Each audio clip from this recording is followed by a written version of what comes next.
ಹಾನಿಯಿಂದ ಆಗಿರ್ತಕ್ಕಂಥ ಅನಾಹುತಗಳ ಬಗ್ಗೆ ಕೃಷ್ಣ ಅವರು ಕಂದಾಯ ಸಚಿವರು ಮಾತನಾಡಿದ್ದಾರೆ.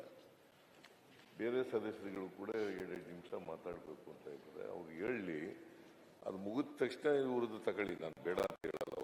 ಅವ್ರದ್ದು ಕೂಡ ಇಂಪಾರ್ಟೆಂಟ್ ಇದೆ, ಅದನ್ನ ತಗೋಬೇಕು. ಇದೆಯಪ್ಪ, ಇದೆ ಅಜೆಂಡಾದಲ್ಲಿ ಇದೆ,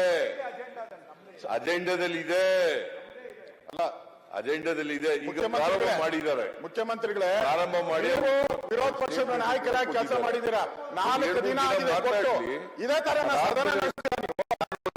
ಮುಖ್ಯಮಂತ್ರಿಗಳಾಗಿ ಈ ತರ ಸದನ ನಡೆಸಿದ್ರೆ ಮಾನ ಮರ್ಯಾದೆ ಇರುತ್ತಾ? ಜನರಿಗೆ ಏನ್ ಹೇಳ್ಬೇಕು?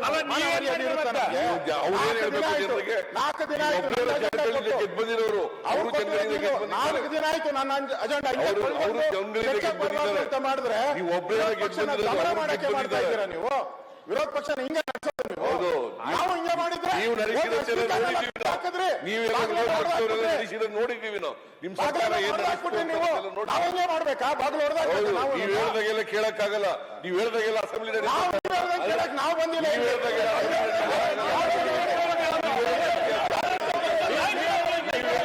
ಅಜೆಂಡಾ ಪ್ರಕಾರ ಇದ್ದಾರೆ, ಅವ್ರು ನಡೆಸಬೇಕು ಅಸೆಂಬ್ಲಿನ.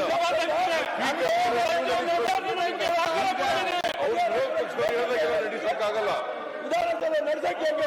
ಮಾಡ್ತಾ ಇದ್ದಾರೆ. ಈ ತರ ಮಾಡಿ ಚರ್ಚೆಗಿಂತೆಲ್ಲ ತರೋದು ಮುಂದಕ್ಕಾಗೋದು. 4 ದಿನ ನಡೆದು ಬೆಳಗಾವಿಯಲ್ಲಿ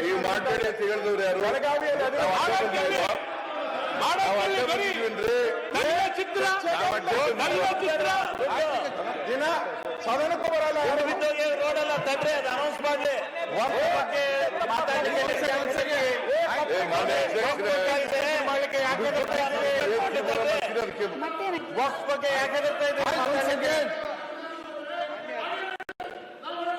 Once again,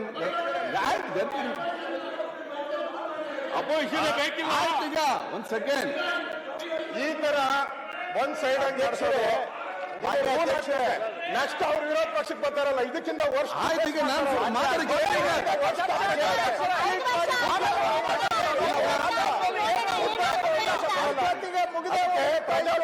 ರೀತಿಯಲ್ಲಿ ನೋಡಿ.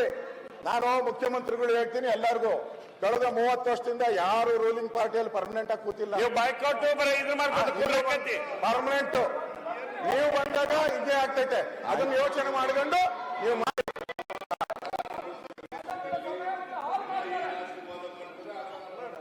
ಅದಕ್ಕೆ 30 ವರ್ಷದಿಂದ ಯಾರು ರಿಪೀಟ್ ಆಗಿಲ್ಲ ಆಶೀರ್ವಾದ ಮಾಡಕ್ಕೆ.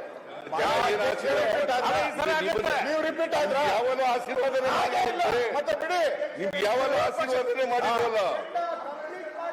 ಈಗ ಒಂದು ಸಬ್ಮಿಷನ್ ನೋಡಿ ಅಧ್ಯಕ್ಷರೇ, ನಾನು ನೀವು ಕೊಟ್ಟಿಲ್ಲ ಅಂದ್ರೆ ಸದನ ನಡೆಯಕ್ಕೆ ಅವ್ರು ಹೆಂಗ್ ಮಾಡಿದ್ರು ಹಂಗೆ ನಾವು ಶುರು ಮಾಡ್ತೀವಿ. ಇಲ್ಲ ಶುರು ಮಾಡ್ತೀವಿ, ಇಲ್ಲ ದಾರಿ ಇಲ್ಲ, ನಮಗೆ ಬೇರೆ ಆಪ್ಷನ್ ಇಲ್ಲ. ನಾವು ಕೃಷ್ಣ ಸಬ್ಜೆಕ್ಟ್ ಅದಕ್ಕೆ ಮಾತಾಡೋದು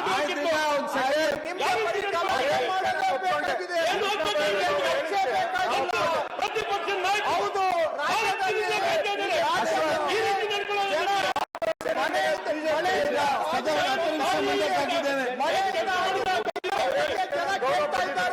ನಿಮಗೆ ಮಳೆ